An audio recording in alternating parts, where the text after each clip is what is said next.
Welcome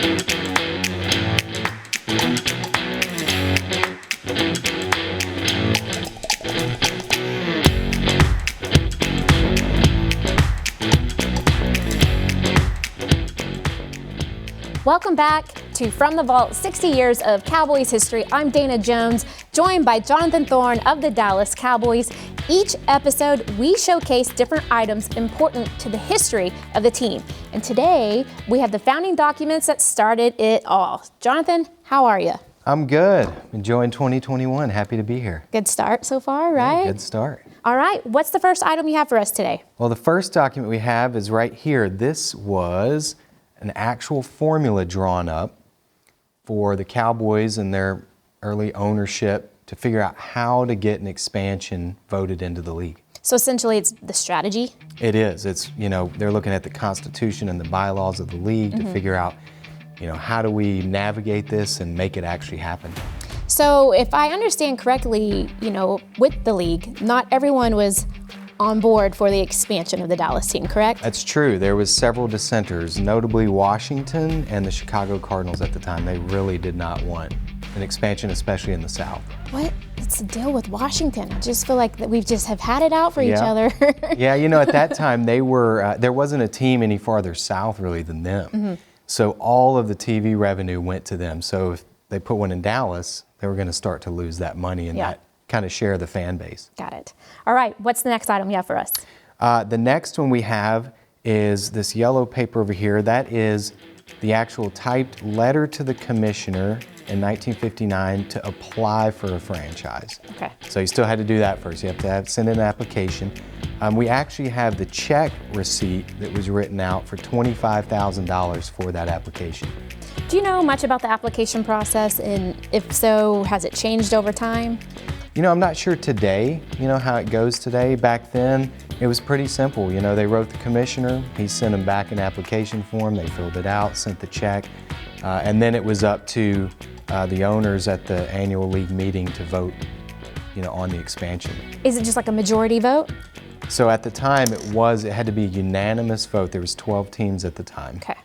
They knew they weren't going to be able to get all 12. So during that league meeting at the very beginning, they were able, kind of using that formula and the relationships they had, to get the bylaws changed where they only needed 10 of the 12 votes. Okay, let's talk legalities. Looks like we have a legal document. We do. We have a corporate resolution. So this was November 30th, 1959. And this document essentially made, at the time, the Dallas Rangers, which is the original name, its own kind of legal corporate entity. So legally and financially, this was kind of creating that. Okay, so we have strategy, we have application, and we have the legal docs complete. But at this time, the draft had already taken place. So where did the Cowboys even begin as far as putting a team together? That's right. So you got to have players, right? So they had secured a few. They had signed Don Meredith to a personal services contract in December of 1959 to kind of secure him. They had their coach. They had Tom Landry. That was in December of 59.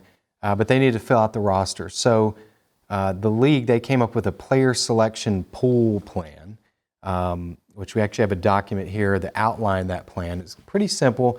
Essentially, each team would get to secure a specific amount of players that no one could touch. Basically, they're good ones, right? And then anything else, players they didn't want or kind of at the end of their prime, they could put in this pool for the Cowboys to select from. And we actually got a couple of good ones out of there. We got Frank Clark, great player for us, and a guy named Jerry Tubbs, who was a player and then became a player coach and a coach under Tom Landry, an assistant coach. So first year, everything's almost complete, but there's one thing left to do. And what is that? Last thing left to do, training camp. Training camp. And take a picture. Right? It's like it's not official till it's you Facebook official, but I don't think Facebook was around quite yet. So you have to document it some way. And so what we have is the actual first team photo. Is that right? It is. So this was taken on July 17th, 1960 in Forest Grove, Oregon. That's where they held their first training camp. And this is actually the only surviving picture, original photo of that, which is really interesting. You can see Don Meredith in it. You can see Eddie LeBaron, the first two quarterbacks, Tom Landry and the coaching staff. what I think is crazy is just looking at this photo versus the team photo today. And like, gosh, what a difference in size of each individual player. I mean, this, Oh, absolutely. no offense to anyone on this team, but this almost looked like a high school It does. football And there's team. people sitting on the ground. You know, Right. they don't even really have proper, bleachers sitting Right. up there. And it is interesting, that was taken, a lot of people have seen the first team photo, but this was even before that. So there was even changes on personnel between this photo and the first team photo. Are you willing to take an estimate of what all these items are maybe insured at? Yeah, so we have all these insured right at around $100,000. That's it. Well, that's a pretty big number. I'm right? joking. There's some You look paper. at just, pieces of paper. It's crazy to think that it's worth that much. Before we go further, though, these two, what are these two? Is this the original logo?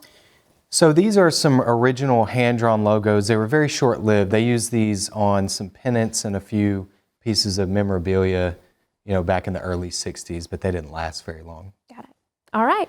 Well, if you would like to view some of the items we've featured on the show in person, visit the Lincoln Experience Center that is located at the Star in Frisco. That's it for this episode of From the Vault, 60 Years of Cowboys History, brought to you by Lincoln. We'll see you next time. From the Vault, 60 Years of Cowboys History was brought to you by Lincoln.